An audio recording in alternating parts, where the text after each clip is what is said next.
Morning. माझं नाव शर्मिष्ठा पंचमुखे. मी star agent आहे डीएक्सन मध्ये. ही माझी आई आणि डीएक्सन मध्ये मी हिच्यामुळेच आली आज.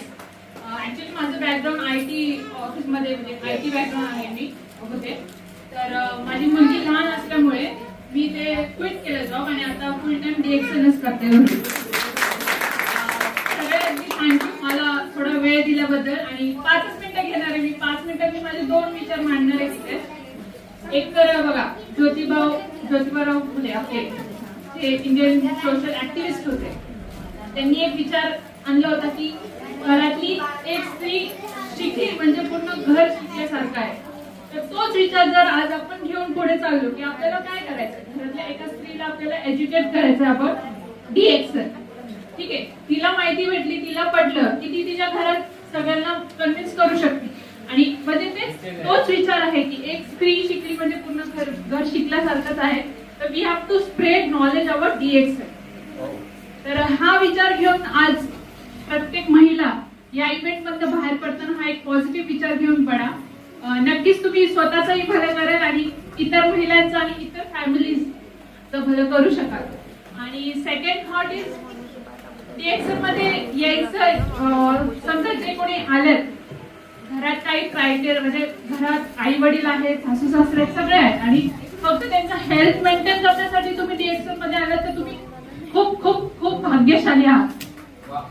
सेकंड, ज्यांचं कोणी आजारी असल्यामुळे ते डीएक्सन मध्ये आले ते पण भाग्यशाली आहेत, तुम्ही भाग्यशाली आहेत.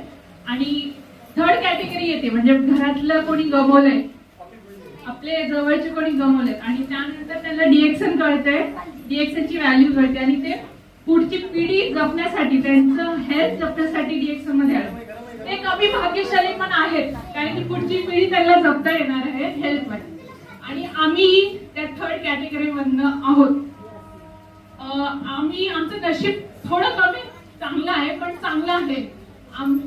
म्हणजे आमच्या घरातच आम्ही दोन एका वर्षातच आम्ही माझे वडील, माझे भाऊ आणि माझे आजोबा तिघांनाही गमवलं आम्ही. तर त्याच्या आधीच डीएक्सन प्रवीण सरांमुळे आमच्या म्हणजे आलं होतं लाईफ मध्ये पण आम्ही एवढं सिरियसली घेतलं नाही आणि आम्हाला माहित नव्हतं की हे एवढं एफेक्टिव्ह आहे. त्यांना गमवल्यानंतर आई जी आहे तर आईचा रोल पण निभवते आज आणि त्या तिघांची जबाबदारी त्या तिघांचाही रोल निभवते आज आमच्यासाठी. तिने सगळं ते दुःख सावरून त्या दुःखातून बाहेर येऊन आज डीएक्सन करतेय आणि तिला बघून मला हे इन्स्पिरेशन आलं की मी सुद्धा हे डीएक्सन करायला हवं. का तर माझी येणारी जी पिढी आहे, next generation, we have to provide health, wealth and happiness. म्हणजे जी वेळ आमच्या आली ती पुढे येऊ नये आमच्या घरात किंवा दुसऱ्यांच्या आयुष्यात. तर त्यामुळे आम्ही हे डीएक्सन करायला सुरुवात केली आहे. हो, मी माझ्या मुलीचा एक्सपिरियन्स शेअर करते. म्हणजे माझंच ऍक्च्युली मी स्पिरुलिना आरटीजीएल हे नियमितपणे लग्न झाल्यावर घेत आली आहे आणि माझं वय 35च्या आसपास होतं जेव्हा मी प्रेग्नन्सी कन्सिव्ह केली. तर बऱ्याचदा असं होतं की सीझरचे चान्सेस वाढतात वय वाढल्यामुळे किंवा नॅचरली कन्सिव्ह करू शकत नाही आपण. तर असं काही न होता मी नॅचरली कन्सिव्ह करू शकले आणि प्रेग्नन्सी मध्ये मी सगळे प्रोडक्ट चालू ठेवले आपले आरजीजीएल स्पिरुलिना तुम्ही आवर्जून खायचे कारण की ते तर बेस्ट आहे प्रेग्नन्सी मध्ये पण. आणि माझी मुलगी जेव्हा 5 महिन्याची झाली तेव्हापासून आम्ही सगळ्यात आधी काही पदार्थ तिला दिला फूड. तर आम्ही स्पिरुलिना ओट्स तिला सगळ्यात आधी दिलं. त्याची आम्ही पेस्ट करून घेतली होती, ग्राउंड करून घेतलं होतं मिक्सीमध्ये, ते गरम पाण्यात भिजवून तिला चारलेलं.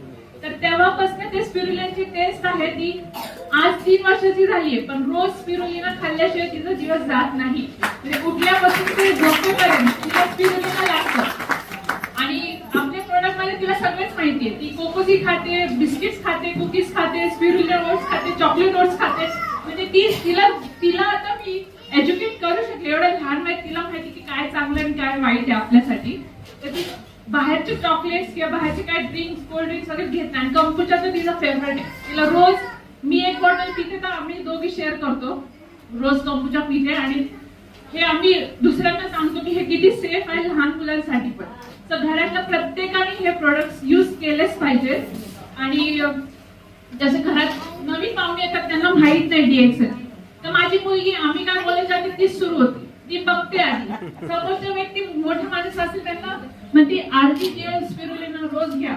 माझे मम्मी पप्पा घेतात. आणि जर लहान मुलं असतील तर म्हणतात कोकोझी आधी घ्या. म्हणजे मी रोज पिते कोकोझी स्पिरुलिना, तुम्ही पण घ्या. म्हणजे ती लोक बघून ती प्रमोट करते प्रोडक्ट. म्हणजे हे नॉलेज तिला 3 वर्षाच्या वयात आहे.